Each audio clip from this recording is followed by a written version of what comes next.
El Evangelio de Jesucristo. El cristianismo tiene su razón de ser en la persona y en la obra de Jesús. Pablo, quien fuera el gran evangelista del primer siglo, hizo a Cristo el centro de su predicación. Él dijo: pero nosotros predicamos a Cristo crucificado, para los judíos ciertamente tropezadero y para los gentiles locura. Pues me propuse no saber entre vosotros cosa alguna, sino a Jesucristo y a este crucificado. El Evangelio de Jesucristo es un anuncio que nos narra las buenas noticias de lo que el Hijo de Dios hizo para salvar a pecadores. Pero para que se pueda hablar de buena noticia, debe mencionarse en primer lugar la mala noticia. El brillo de un maravilloso anuncio siempre tiene como trasfondo una mala situación. La mala noticia.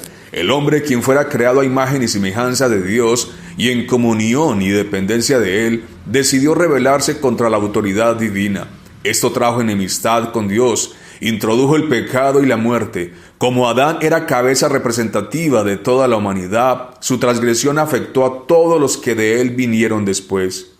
En Romanos capítulo 5 encontramos estas ideas. El pecado entró en el mundo por un hombre, y por el pecado la muerte. Así la muerte pasó a todos los hombres, por cuanto todos pecaron. Por la transgresión de uno solo reinó la muerte. Por la transgresión de uno vino la condenación a todos los hombres. Por la desobediencia de un hombre los muchos fueron constituidos pecadores. El juicio vino a causa de un solo pecado para condenación. Por eso en Romanos capítulo 3 expresa: no hay justo ni aun uno, no hay quien busque a Dios, todos se desviaron, a una se hicieron inútiles, no hay quien haga lo bueno, no hay ni siquiera uno, todos pecaron y están destituidos de la gloria de Dios.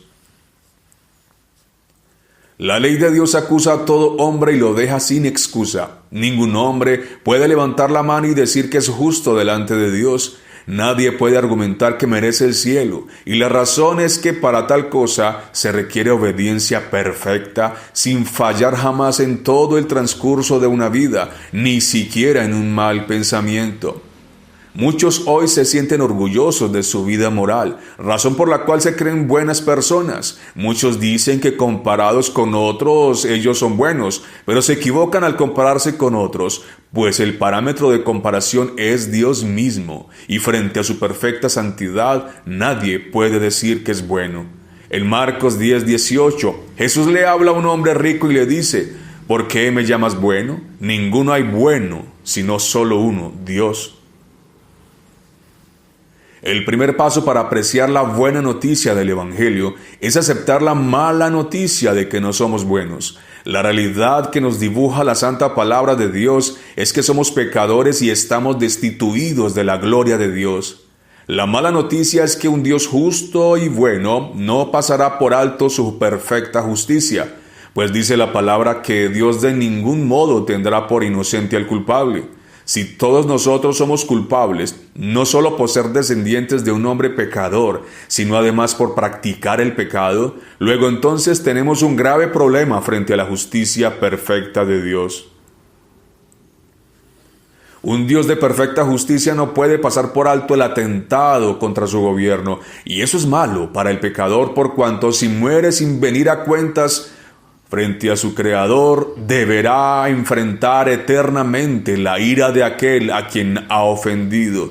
La mala noticia para el hombre pecador y culpable es que él nada puede hacer por su propia cuenta para solucionar este gran problema. Ni las religiones, ni las obras, ni la vida moral, absolutamente nada de lo que haga puede ser aceptado para la satisfacción de la justicia divina. La buena noticia. La buena noticia que solo el Evangelio anuncia es que Cristo soluciona el problema que nuestro pecado crea. En Romanos 5 encontramos estas ideas. Por la justicia de Cristo vino a todos los hombres la justificación de vida. Por la obediencia de Cristo, los muchos serán constituidos justos.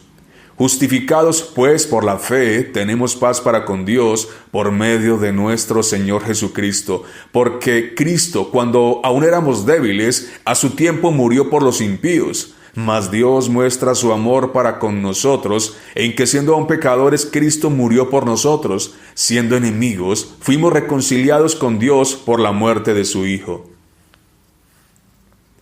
El maravilloso anuncio que solo el Evangelio proclama es que Cristo se ofreció a sí mismo en reemplazo de pecadores para satisfacer la perfecta justicia del Padre. Por eso Pablo se propuso anunciar a Jesucristo y a este crucificado, porque es en la muerte sustitutiva de nuestro bendito Salvador que el hombre puede ser reconciliado con su Creador. Después de que el cielo se obscurece por las tinieblas del pecado, aparece la luz del sol de justicia para deshacer toda oscuridad.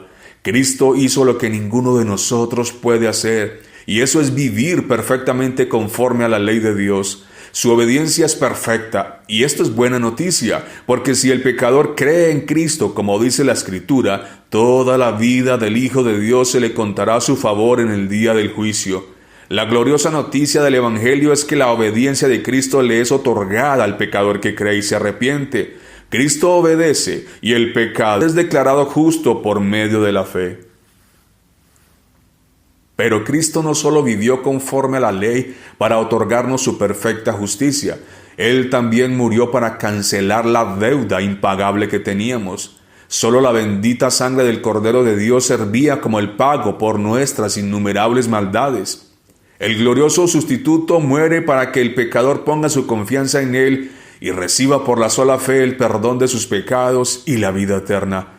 Esto es maravilloso, pues lo único que hace el pecador es creer y arrepentirse.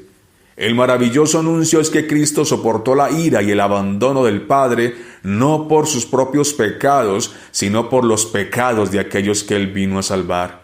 Cristo se interpone entre el pecador y la justicia del Padre para recibir Cristo el golpe y los que creen y se arrepienten recibir el beneficio. La ira de Dios que debía recaer sobre el pecador arrepentido es desviada cuando Cristo voluntariamente entregó su vida de valor infinito. La pared intermedia de separación que nos hacía enemigos de Dios y objetos de su santo aborrecimiento es derribada por la vida, muerte y resurrección de nuestro Señor Jesucristo. Cristo resucita, y Él resucita para no morir jamás, y esto es buena noticia, porque a todos los que miren al autor y consumador de la fe, se les promete resurrección para vida eterna. Frente al mensaje del Evangelio, nadie puede permanecer pasivo. O crees verdaderamente o lo rechazas completamente. O te sometes al señorío de Cristo mientras estés vivo, o serás aplastado para siempre por su santa ira por los siglos de los siglos. La Biblia dice, ¿cómo escaparemos nosotros si descuidamos una salvación tan grande? Por otro lado, también afirma, el que en Él cree no es condenado, pero el que no cree ya ha sido condenado porque no ha creído en el nombre unigénito del Hijo de Dios. El que recibe este anuncio con mente y corazón, el Santo Espíritu lo trae a la vida para que pueda ver que Cristo es precioso, para que quede unido al más hermoso de los hijos de los hombres por toda la eternidad, en deleite, admiración, exaltación y contemplación sin fin. Pero el que rechace este anuncio, el juez supremo lo espera al final del camino para recibir todo lo que una vida de pecado merece. Pablo en Romanos 2, 5 al 10 dice, pero por tu dureza y por tu corazón no arrepentido, atesoras para ti mismo ira para el día de la ira y de la revelación del justo juicio de Dios, el cual pagará a cada uno conforme a sus obras, vida eterna a los que perseverando en bien hacer buscan gloria y honra e inmortalidad, pero ira y enojo a los que son contenciosos y no obedecen a la verdad, sino que obedecen a la injusticia, tribulación y angustia sobre todo ser humano que hace lo malo, al judío primeramente y también al griego, pero gloria y honra y paz a todo el que hace lo bueno, al judío primeramente y también al griego. Amén.